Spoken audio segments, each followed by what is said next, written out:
Nice to meet you. Nice to meet you. Good. No pressure, but I like my podcast to be super like casual and stuff. Yeah. So I hit recording already. We can like talk normally and Good. yeah. And also I saw your message that you mentioned your hot. So this is a neck fan if you want to use it at any point. but there has been some like nice breezes honestly. So I know, it's hopefully we'll get lucky. We'll I've see. been running around like literally all day. Yeah. So I'm just Hey, good afternoon, good evening, and good night. Thank you once again for coming back for episode 6, where I interview Yocheved. She was born and raised in the US and moved to Israel shortly after October 7th, once she saw the tragedies that were going on in Israel. Throughout her journey, she's been able to help over hundreds, thousands of people in Israel, help people visiting from outside and people that are currently living in Israel, find volunteer opportunities, and much more. I don't want to spoil the whole thing, but she is an amazing person. This conversation was great, and I'm so glad that you guys came back to watch me as I turn my idea into reality. Thanks, and I hope you enjoy the episode.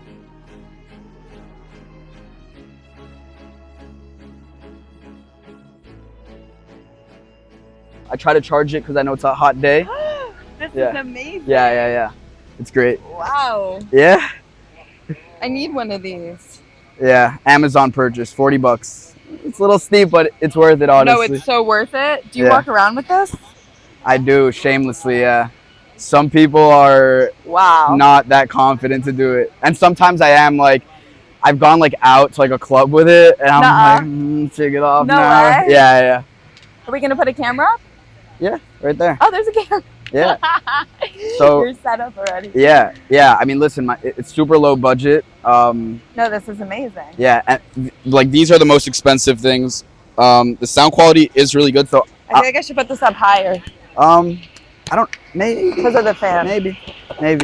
Oh my goodness. I actually haven't tested them with the fan, but I'm sure it's fine anyways. You're going to just pick up a ton of wind. It's going to be Yeah. like, Yeah. wow, thank you so much for having me. This is amazing. Oh my Yeah. gosh, this thing is amazing. I need one of these. It's great. So I walked into a convenience store the other day with it on, and the guy was like, hey, like, I was thinking of importing those. I'm like, oh, okay, like, cool, good for you. I'm like, gonna take that business idea. Like, I'm a big fan of it. He's like, bro, I can import them for like Nuh-uh. $5, and if you want to sell them for me, you can. I'm like, like, okay, like, you know, maybe like import them, and I'm then gonna we'll see. import them myself. Yeah. This is freaking amazing. It's such a good idea. Yeah. So who knows? I might end up selling them like off myself because You should. I always walk around with it, and people are always like, "What is that? What is that?" Feel this. You should. You know how like Alex Hormozy has like his nose strips?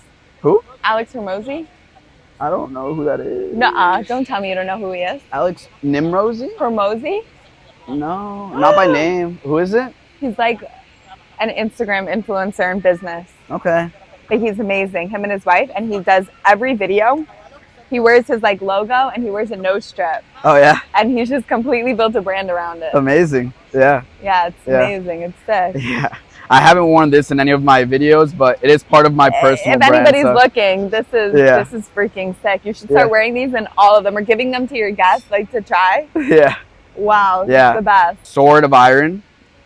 It's a Facebook group with 31.9 thousand You got the people on updated Facebook numbers. group, and that literally changed as I was looking at it. I went on, it said 31.8, and then I went to the Instagram to see 32,000 followers on Instagram, and then I went back to the Facebook group, and I'm like, whoa, 31.9 and growing.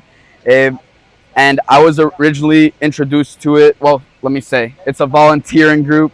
A lot of volunteer opportunities. It started after October 7th, and Yeah. we'll hear a lot from you as well. I heard about it first. My friend who lives in New York came to visit, and he wanted to like volunteer a bunch.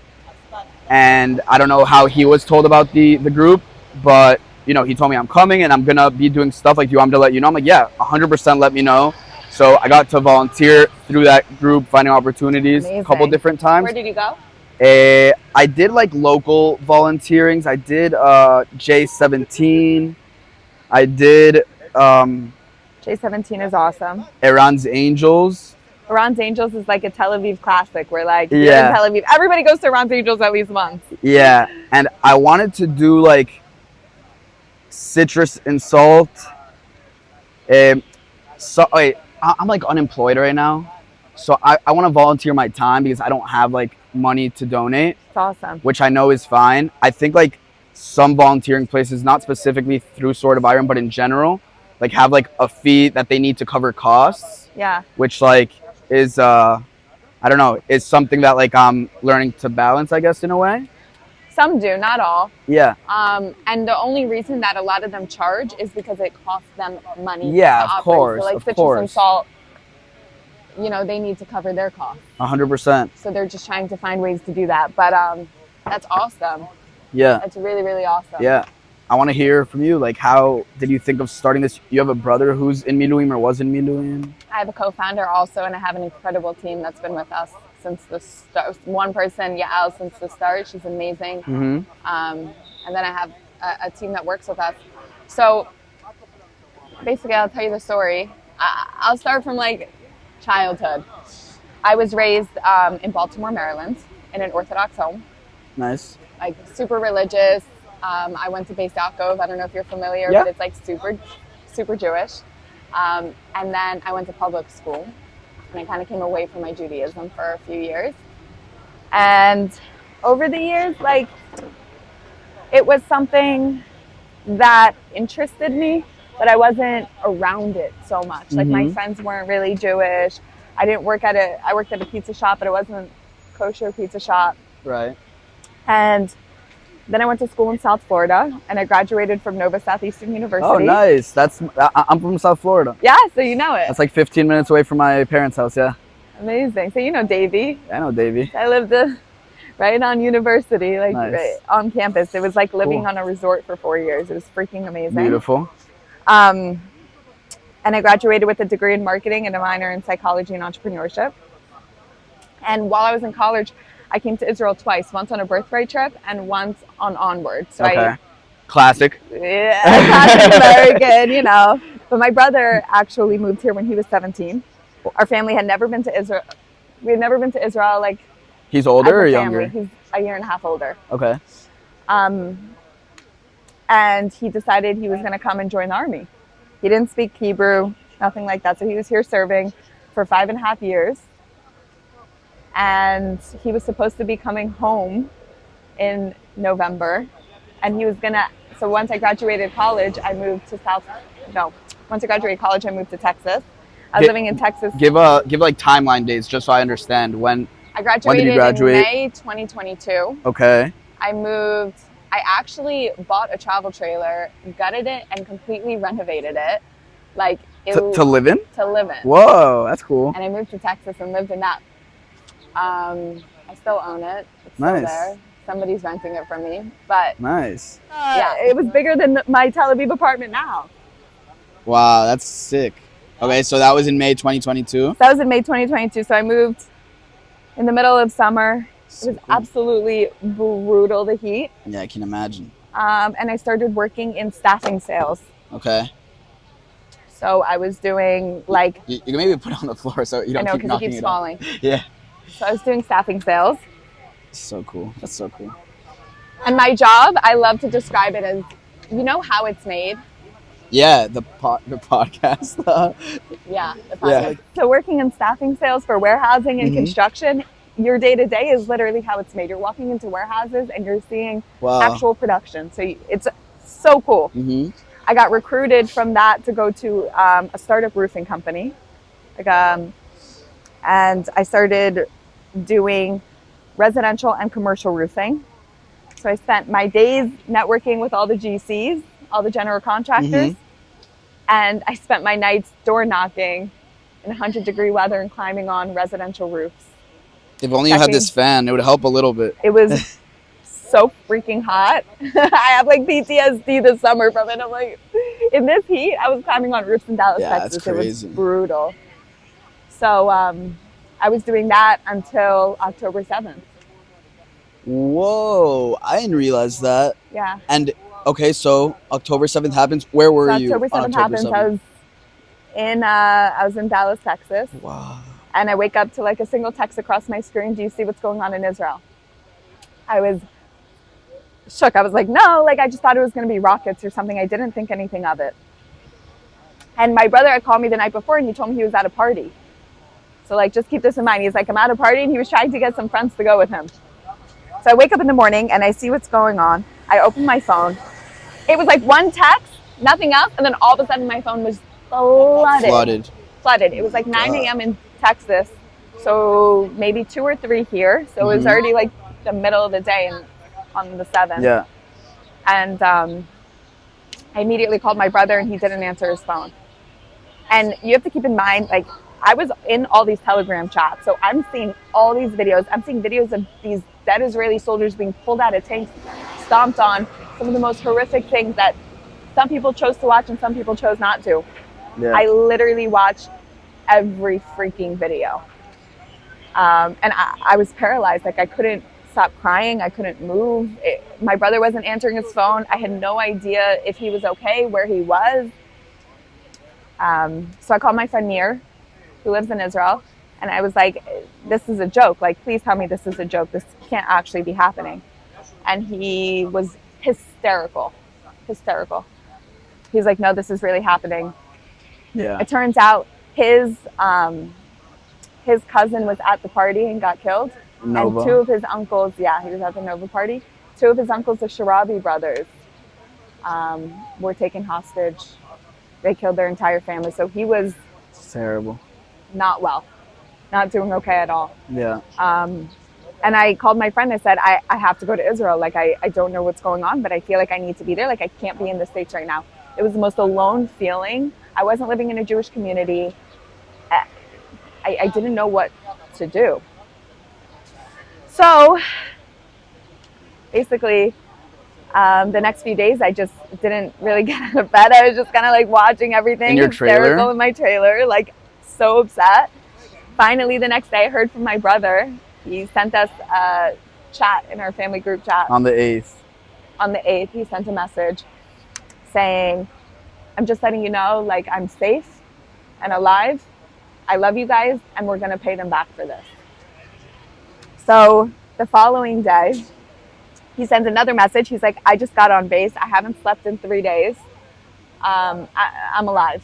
Basically, at the time, everybody is calling me, and they're like, is your brother okay? Is your brother okay? And it's like, how do you answer something like that? Because, like, while he could be okay right now, you never know what can happen. Like, and from afar, especially, it feels from afar, like you have no idea. You feel helpless. And so it was really hard. And later, I actually found out that on the 7th, he was at the same party happening in the South. Like, a very similar party was happening in the North. And he was at that party, and his friends came and got him early in the morning, and they were like, do you see what's going on in the South?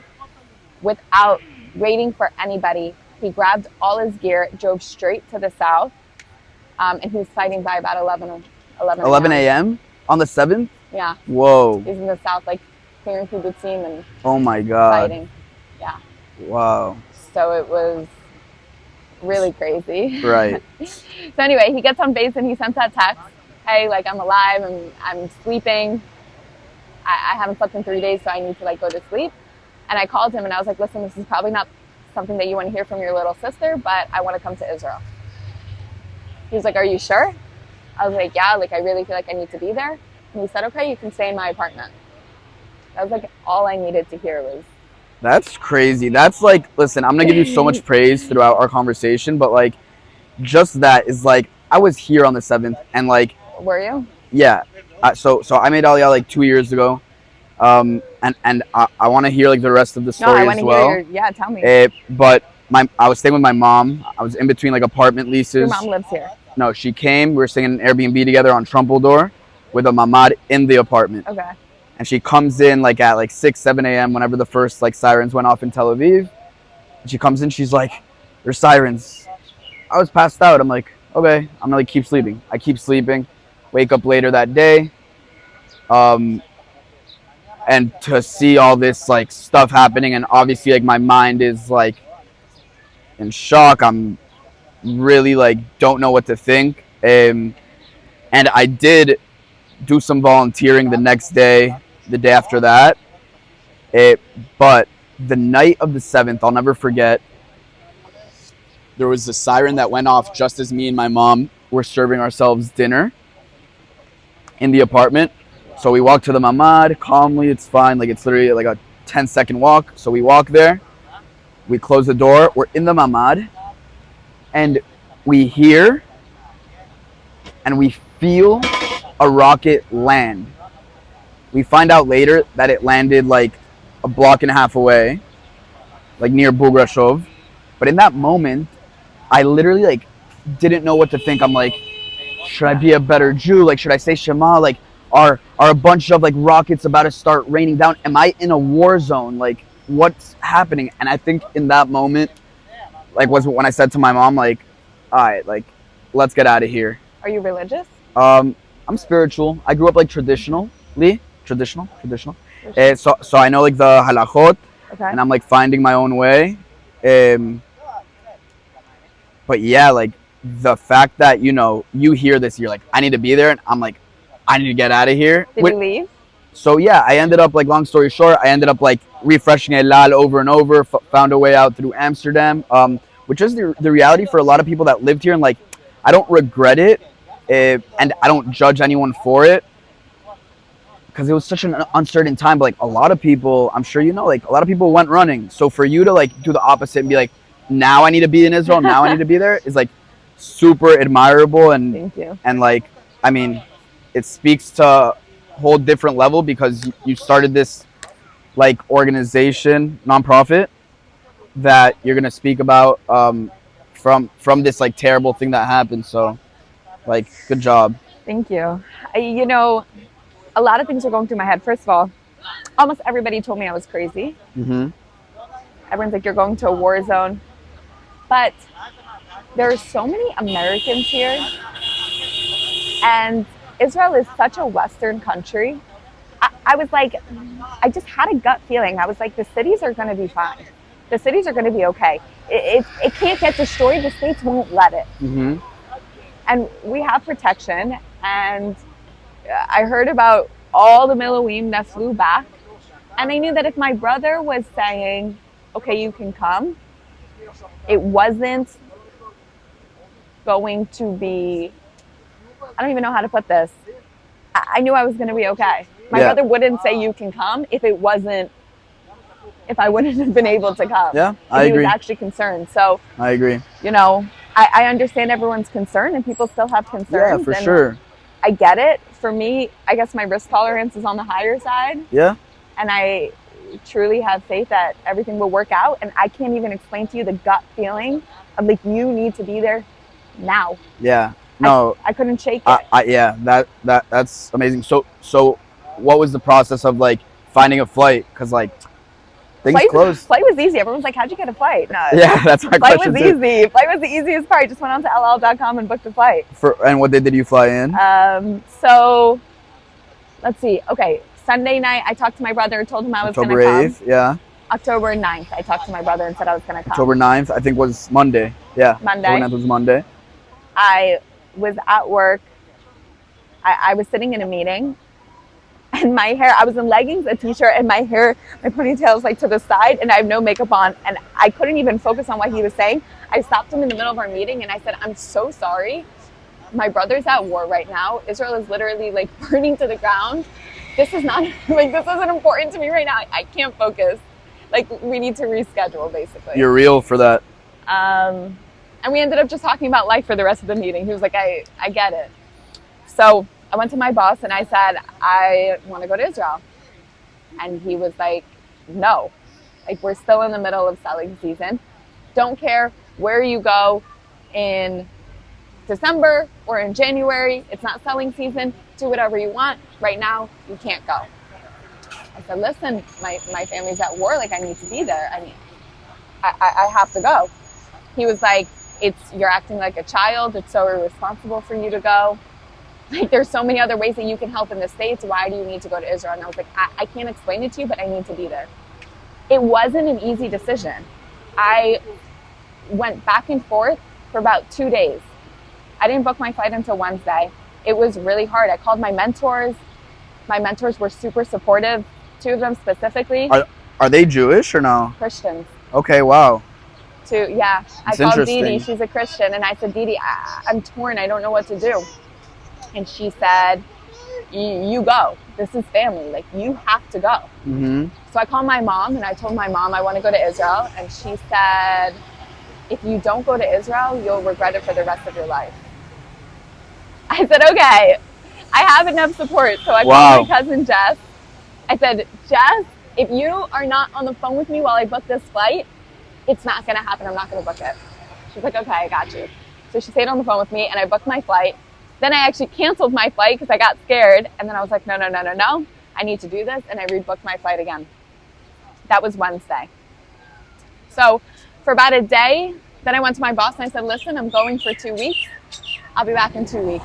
Don't pay me for this week. I'm not working. My mind's not there. I'll be back in 2 weeks. Mm-hmm. Then I started thinking, like, what am I good at? What can I do? Because everybody was telling me, you're not medically trained. You didn't serve in the army. Like, what are you going to be able to do? I was like, listen, I don't know. I can talk to people. So I posted on Instagram, I'm going to Israel. Let me know if you need something brought for a family. I'm going. This is when I'm leaving. I'm happy to bring whatever you need. Yeah. And people started sending me money. People just started Venmoing me. And then I was like, wait, I can actually bring supplies. So I got connected to Unit 107. It's now Unit 107. I don't know if you know Gilly Fleekop. Maybe. Gilly from Philly. Oh, maybe? Yeah, I know of her. You know of her? Yeah. So she's good friends with my one of my friends. And I got in touch with her and I said, listen, I'm coming to Israel.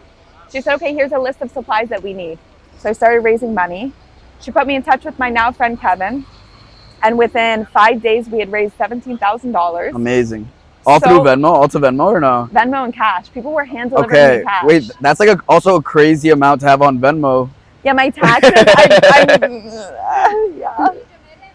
Yeah. I would wake up in the morning like $3,000 in my Venmo. That's wild. It was insane.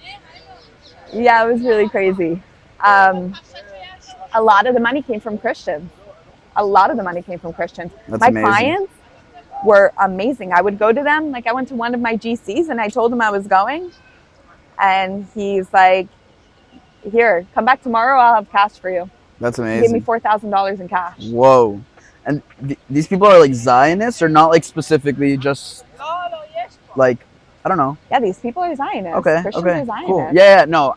Christians are Zionists. I know they are, but I wanted to know if the people like donating were because they believe in Zionism or because they like you and you're a good person and trust you and whatever you're putting, like, you know, in whatever you're backing or maybe a combination of the two. It was probably a combination of the two. Also, I really believe in transparency. And so I would post like, this is exactly where your money is going. Yeah, I think right now, like, which you're is seeing, super important. Yeah. So important. People are posting like, I'm raising $4,000. Okay, but where is my money going? I agree so a lot. I'd be like, okay, we're trying to buy this. Mm-hmm. And then people would pay and sponsor it. So that was like really one of the big keys to raising money. And yeah, so at the end of it, I raised $17,000. My friend Kevin ordered everything. We shipped it to his house in LA. I bought a flight to LA and flew out Wednesday.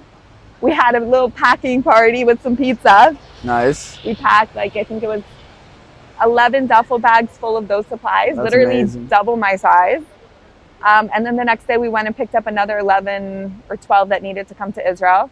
It didn't fit in the back of his truck. Like, it was crazy. Yeah, I literally have like I pictures can imagine. and videos. I went when I went like back home when the war started to Miami. I went and like helped pack a bunch of duffels and stuff too. And yeah, logistically, it's hard. Like, it's hard. It's hard. Yeah. We showed up to LAX, 23 huge duffel bags. We had to literally hire a guy to bring all the stuff. Yeah. We showed up to the gate, and Alal was so unhelpful. Did you? Wait, were you in contact with the LL already? Or you had a connection, and they were like, "We'll put your bags on the flight." Right. But they didn't talk to each other, and the gate agent was like, "I almost missed my flight," because they were like, "We'll see if we can fit your bags on." Yeah. First, they were like, "We'll take your 17 bags," and they're like, "We'll see." The problem is that if the bags don't come on the flight with me, we need to find a flyer because bags can't just be on the flight. Which ended up being the norm, which is now the norm. But that was so early on that like it wasn't they the norm hadn't figured it out yet. So they ended up saying, okay, we'll take 17 of your bags. Halfway through my flight, they come up to me, they're like, ma'am, none of your bags made it on the flight. I was like, are you kidding me? So only my personal items were with me. So I landed in Tel Aviv on the 20th. It was a Friday afternoon. That's crazy. And my brother's like, listen, I think we're going into Gaza. I haven't seen him in 2.5 years. I'm like, you can't be going into Gaza and I haven't seen you. Like, this can't happen. So I told Gilly, and she was like, okay, I have a friend that like I can connect you with. And he ended up being like, once you land, I'm going to take you to the south to see your brother. So I pull up to my brother's apartment, and he lives in a building under construction. And I get there with my bags. The streets are empty. It's literally a ghost town. I'm sure you remember, like a ghost town. And he has no electricity. So I'm freaking out. I'm like, what am I going to do? I can't live here with no electricity. Turns out he hasn't had electricity for like a month. He's been living on base before the war because he's living in a Taba building. I'm like, Yehuda, such Israel stuff. It's such an Israeli thing. It's so Israeli. So I called Gilly. I'm like, Gilly, I don't know what to do. I don't have a place to live. And she's like, I'm in America. You can stay in my place. I ended up staying in her apartment for a month. Nice. How did you know her? Like, you knew her personal connection? Through my friends.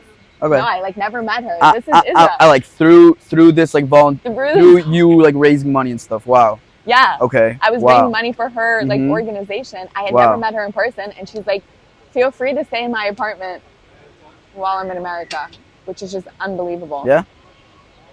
So I spent the next 2 weeks like spending time with friends, family. My brother would come home. Turns out they weren't going into Gaza that early on. Okay. But I went down to the base to see him, and I can't even explain to you the camaraderie. I think. It's a hard word. Yeah. English isn't my first language, so. It's not. No, English is my first language. It's okay. Hebrew is your first language? No, Spanish. Ah, no way. Yeah. Where's your family from? Colombia. I was born in Colombia. What? Yeah. You still have family there? I do. I have like my grandfather and all my cousins.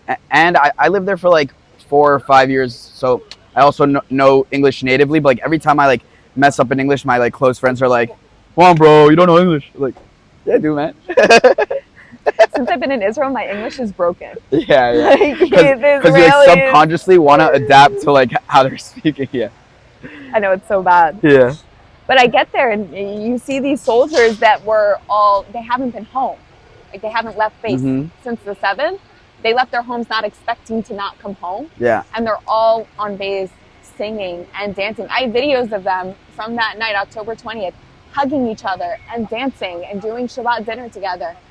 And like looking back on the video, you know that some of those soldiers there haven't made it home. And it's just like, it's crazy. So anyway, I spent the next few weeks like just doing whatever. At what point did you like, you know, because your original plan was to go back 2 weeks later. At what point were you like, yeah, I'm not going back? It's so funny because my boss was like, okay, when you're leaving, drop your company truck off. I was like, why am I giving you my company truck? Like, I'll be back. I had a company truck. Oh, like when you were leaving originally. Yeah. Oh. He was like, drop your company truck. And I was like, why? I'm coming home. He was like, no, bring your company truck and give me your computer. I was like, I was so offended. I was like, I'm coming back. Anyway, I'm glad I dropped it off. Yeah. So 3 days before my return flight, I just couldn't imagine getting on the flight. And I called him and I was like, listen, he's like, I already know. You're not coming home. I was like, no. And I quit my job. That's amazing. And I fully support myself. So I didn't have a backup plan. My parents don't financially help me. So it's like, I just knew everything would work out. Yeah, that's amazing. How old are you? 23. Okay, nice. How old are you? 25. Okay. Hey, thank you so much for listening. I hope you're enjoying watching my conversation with Yocheved as much as I enjoyed having it. Hopefully by now you see what an amazing and giving person she is. This is only part 1 of the conversation. So if you want to tune in to part 2, please check back next week on Instagram at IntoRealityPod, on YouTube, Into Reality, Spotify, Into Reality. All our links are in the Instagram bio. Can't wait to see you next week. Thank you for coming back and listening. Take care.